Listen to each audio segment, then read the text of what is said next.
Very good. James, welcome. Just wanted to get a little bit of a background on you. Tell us about yourself.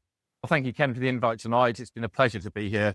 I work in the recruitment industry in sales, and over the years, my affiliation with Blake Mills shirts has meant that I can almost define a brand around myself.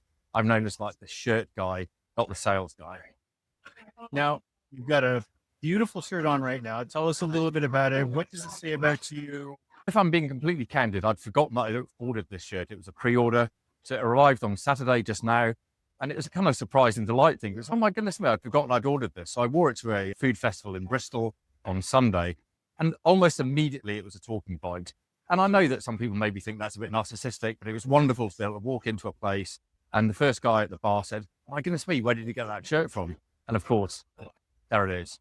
So I've got a little bit of a backstory from the previous conversation we had, James. Tell us about the time you wore a Blake Mills shirt at an inappropriate time or for an inappropriate reason. And it has something to do with this.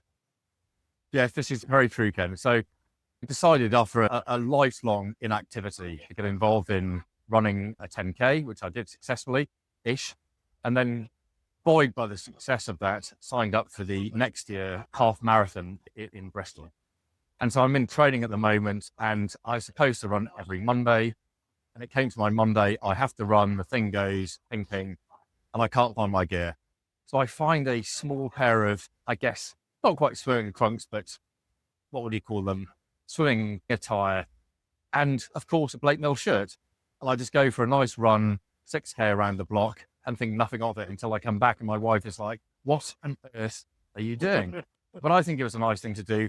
And actually, with the perspiration very nicely, and I would recommend it. I think we're not. Yes. Yeah. You've been an investor in Blake Mills Yes. for some time. What compelled you to make investments? I felt a desire and a strong want to do so because there are not many brands that really speak to the people wearing them. And I think there's always been that personalization between what Ken and the team at Blake Mills do and the consumers. And I think just being part of that has been something that I've enjoyed, and making an investment didn't really feel like an investment. It felt like an evolution of an experience, and nice to be part of a very successful company.